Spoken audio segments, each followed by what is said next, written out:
Good morning! Harvest tayong watermelon guava today. Putahan natin siya dun sa gilid. At yung isang plant pa niya. Grabe sa dami ng nakakatuwa. Kasi ang dami.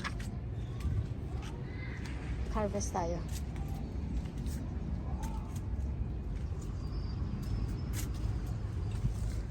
Ito yung isa.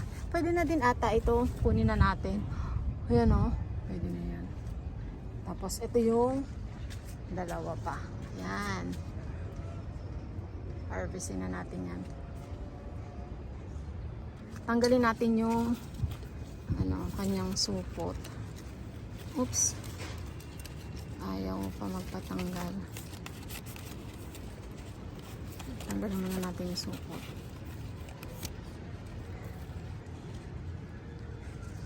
Patong na natin dyan. Nakaganda.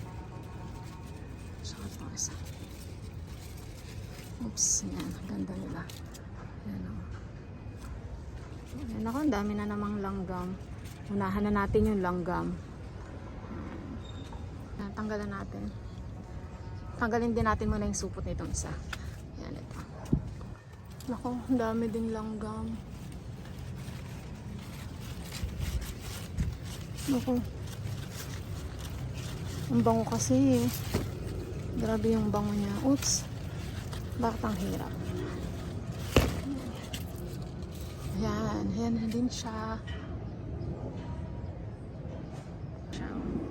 Siya na muna nanahing pitasin. Pitasin na natin siya.